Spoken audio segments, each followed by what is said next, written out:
Buenos días. Bueno, comenzaremos con otro capítulo más de la materia de estructura de hormigón. En este caso, vamos a empezar a ver cómo serían las ecuaciones de cálculo. Nosotros acá lo que ustedes están viendo sería una sección. Esto que ven ustedes en redondita serían la armadura de la sección. D es la altura total de la sección. B0 es el ancho de la sección. Y H es la altura que va desde la parte superior de la sección hasta donde termina la armadura inferior. Quiere decir que va a ser el valor de D, después vamos a ver menos el recubrimiento. Acá tenemos la sección en corte transversal, arriba ustedes tienen graficada lo que sería la armadura superior y abajo tienen graficada lo que sería la armadura inferior. D1 y D2 sería D1 el recubrimiento superior de la armadura y D2 sería el recubrimiento inferior de la armadura. Si ustedes miran acá, vamos a tener que H va a ser igual a D menos el recubrimiento inferior. Después tenemos la distancia que va desde la armadura hasta el al eje baricéntrico de la sección, vamos a denominarla ZS1, y la que va desde la armadura inferior hasta el eje baricéntrico, ZS2. Después tenemos NU, vendría a ser la fuerza total que está actuando externa, que está actuando sobre la sección, y M va a ser el momento a la cual está solicitado, el momento último a la cual está solicitada la sección. Entonces, bueno, acá lo que habíamos dicho, D es la altura de la sección, B el ancho de la sección, H es la altura útil, D1 y D2 son los recubrimientos, y después vamos a ir viendo los otros valores que aparecen ahí. Acá lo que vamos a tener es el diagrama, eso que ustedes están viendo es el diagrama de deformación.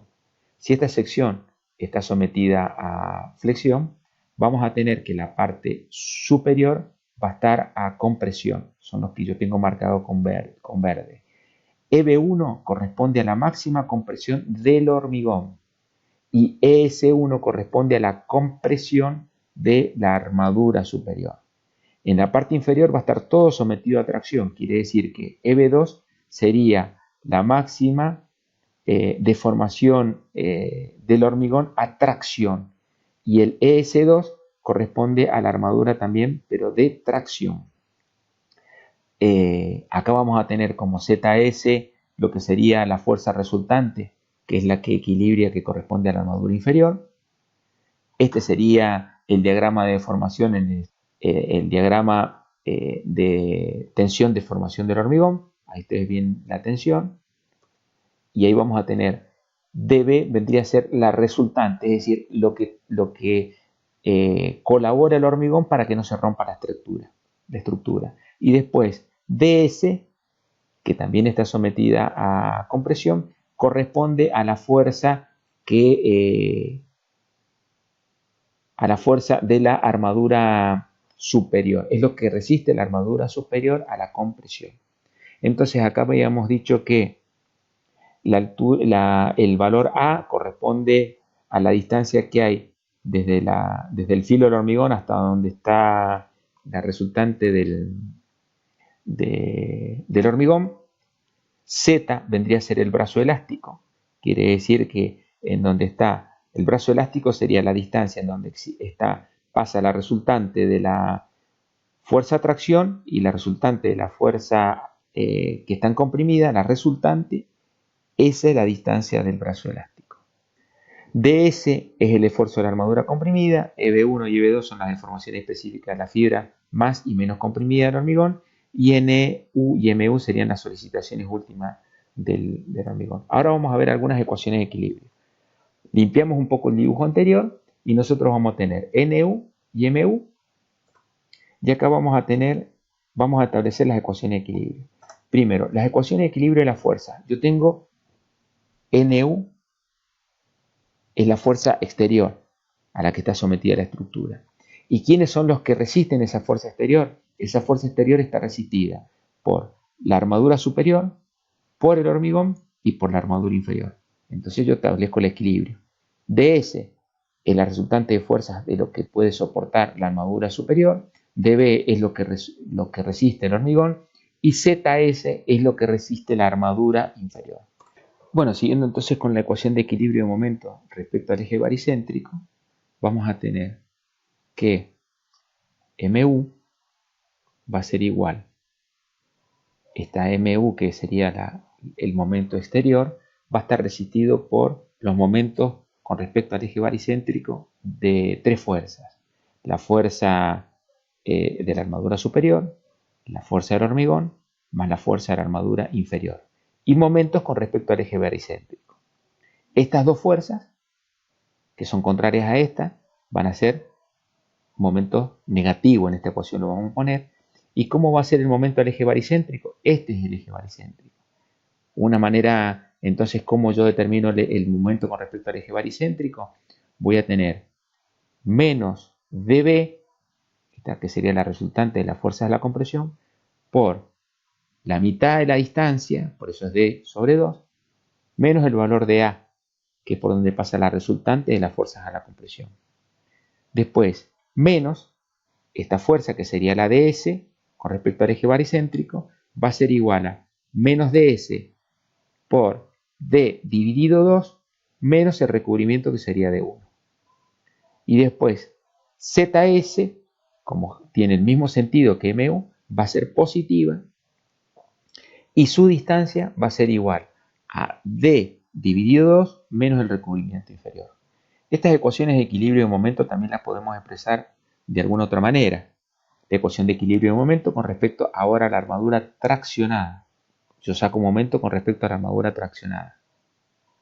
Entonces, con respecto a la armadura traccionada, va a ser ms2 último va a ser igual a mu menos el nu ahora va a ser momento con respecto a la armadura traccionada y la distancia que hay desde nu hasta la armadura traccionada va a ser zs2.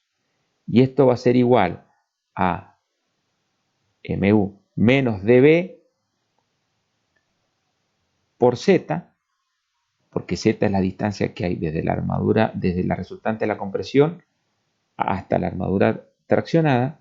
Esto es z, que es el brazo elástico, menos ds, que sería h menos d1, que es el recubrimiento. H, fíjense en que es la altura desde el filo hasta la armadura traccionada.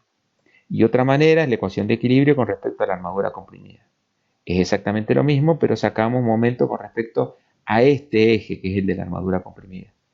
Entonces va a ser dB por A menos el recubrimiento más ZS por H menos D1, que sería el recubrimiento de la parte superior.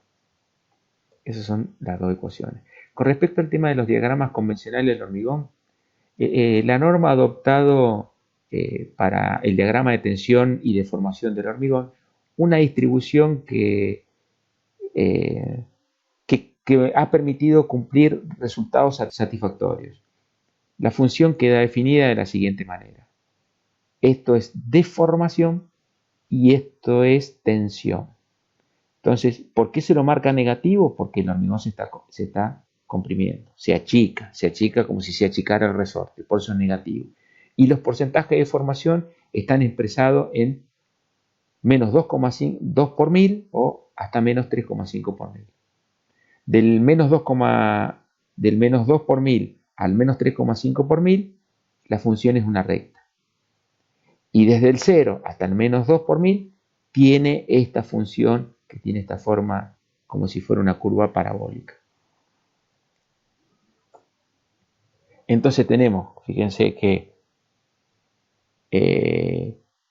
cuando es menor, la tensión es igual a 0, la deformación es menor que 0. Después cumple esta función entre 0 y menos 2, que era la función que tiene esta ecuación cuadrática. Y después, entre menos 2 y 3,5, la función es una recta que directamente es menos beta R, la tensión de rotura del hormigón. Con este diagrama, es el que nosotros vimos en el anterior, sacamos una resultante que nos permite saber cuánto es lo que está colaborando el hormigón en la solicitación. Bueno, tenemos entonces, siendo beta R la tensión de cálculo, y acá vamos a ver que esta es la tensión característica de los distintos hormigones. Por ejemplo, nosotros vamos a utilizar generalmente H17 o H21. H17, 170 kilogramos por centímetro cuadrado. H21, 210 kilogramos por centímetro cuadrado. Su beta R, ¿no es cierto?, que es la tensión de rotura, para 170 va a ser 140 kilogramos por centímetro cuadrado y para H21 175 kilogramos por centímetro cuadrado. Luego los diagramas convencionales del acero va a ser, este es el diagrama, en vertical tengo las tensiones, en horizontal tengo las deformaciones. Si yo lo estiro al acero, voy a utilizar hasta el 5 por 1000. Tiene una función lineal hasta la tensión de fluencia y después se mantiene hasta el límite de la tensión de fluencia, hasta el 5 por 1000, ese valor de tensión de fluencia. Cuando yo lo tengo a compresión, utilizo hasta la tensión de fluencia y después se mantiene en una línea recta hasta una deformación del 3,5 por 1000. Este acero utilizamos el 42/50. Para el 42/50, el ES corresponde al 2 por 1000. Bueno, muchísimas gracias. Nos veremos en el próximo capítulo.